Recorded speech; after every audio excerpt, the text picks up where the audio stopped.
Hey everyone, and welcome back to another episode of Everyday English with Friends. I'm Eric, and today we're going to have a fun and natural conversation about something that we all have, our daily routines. Whether you're a morning person or someone who loves staying up late, routines help shape our day and keep us organized. I thought it would be cool to talk about how we start and end our day, what kinds of things we do regularly, and maybe even share a few habits that help us stay focused or relaxed. So let me start by telling you a bit about mine. On a typical weekday, I wake up around 6:30 in the morning. I'm definitely more of a morning person. I feel more productive and clear-headed when I start early. The first thing I do is drink a glass of water and stretch for about 10 minutes. Nothing too crazy, just a simple routine to wake my body up. Then, I usually brew a cup of black coffee and sit by the window for a few minutes while checking the news or scrolling through messages. After that, I take a quick shower and get dressed.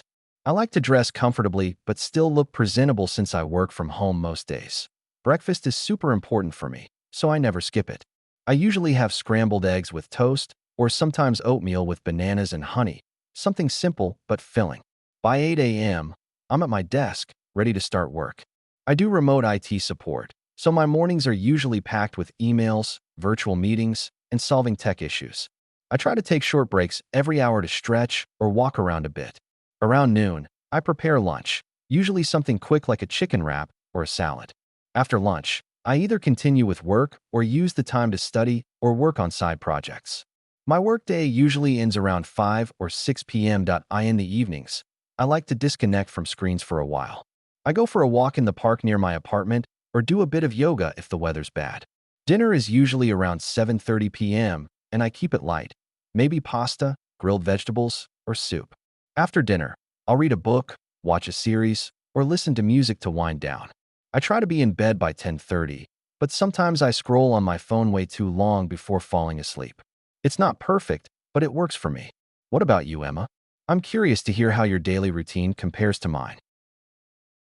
Thanks, Eric. I love how organized your routine sounds, especially the morning part. I wish I could say I was a morning person too, but I'm definitely not. My day usually starts much later. I get up around 8:30 or even 9 if I had a late night. The first thing I do when I wake up is hit the snooze button at least twice. Guilty as charged. Once I finally get out of bed, I drink a big glass of lemon water to refresh myself. Then I do some light stretching or a short 10-minute guided meditation if I have time. I take my time in the morning because I find it helps me stay calm throughout the day. I usually take a warm shower while listening to music or a podcast, sometimes even this one. After I get dressed, I make a light breakfast, usually yogurt with granola and fresh fruit, or a smoothie if I'm in a hurry. I work in marketing and social media management, so I start work around 10 a.m. from my laptop in the living room. I like to light a candle or put on soft background music while I work. It helps me stay in a creative mindset. Most of my day is spent planning posts, writing captions, and checking analytics, but I also join client calls and brainstorming sessions. I usually take a break around 1 p.m. to cook lunch. I really enjoy cooking, so I take my time. Maybe make rice with veggies or a stir fry. After lunch, I go for a short walk to get some sunlight and fresh air before going back to work.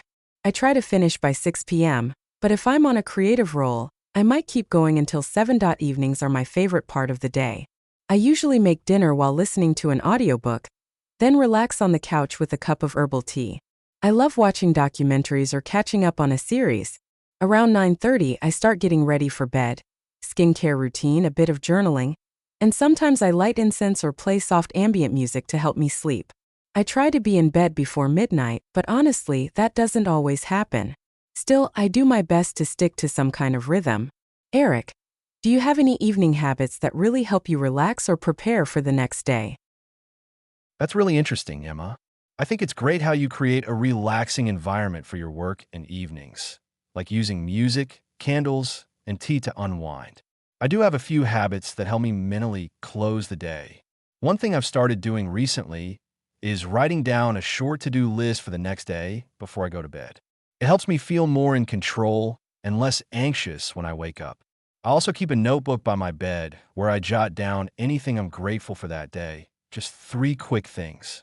It's a nice way to end on a positive note. Sometimes I do a 10-minute breathing exercise or some light reading before sleeping. I avoid anything too intense like thriller novels or work emails because they just get my mind racing. And if I'm really struggling to fall asleep, I'll play some rain sounds or ocean waves. You'd be surprised how much that helps. I've also found that having a consistent wake-up time, even on weekends, helps regulate my sleep cycle a lot. One thing I wish I were better at is cutting down on screen time before bed. Like you said, sometimes you get into a show or keep scrolling, and before you know it, it's way past your bedtime. I've been trying to leave my phone on the nightstand and not bring it into bed, but that's still a work in progress. And I almost forgot. Every Saturday morning, I do a mini digital detox. I leave my phone off until noon and just focus on reading, walking, or doing something analog like cooking or organizing. It really resets my mind. Then I usually meet up with friends or go to a cafe. Weekends are my time to recharge, both physically and mentally.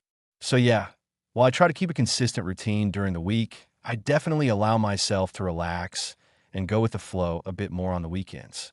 What about you, Emma? Do you stick to your routine on weekends too? Or do things change a lot for you?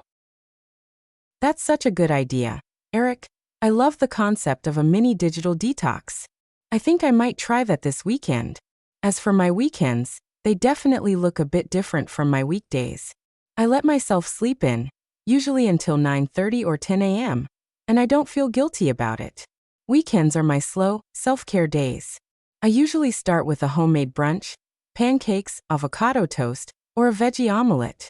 Then I like to do a bit of tidying around the house, maybe put on some music and clean while dancing around, which honestly makes it way more fun. In the afternoons, I might go out with friends, visit a museum, or just go to a park and read.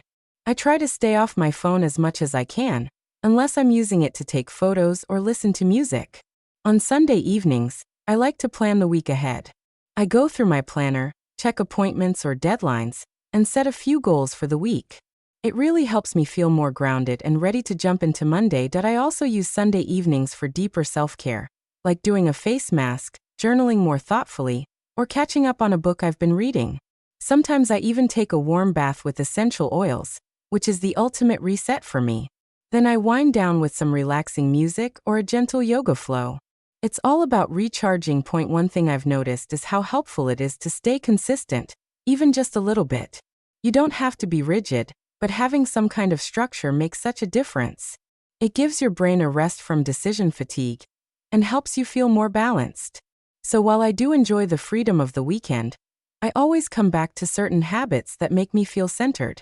Thanks for the great conversation, Eric. I feel inspired to keep improving my own routine now. Thanks so much for listening, everyone. I hope today's episode gave you some helpful ideas and maybe even inspired you to think about your own daily routine.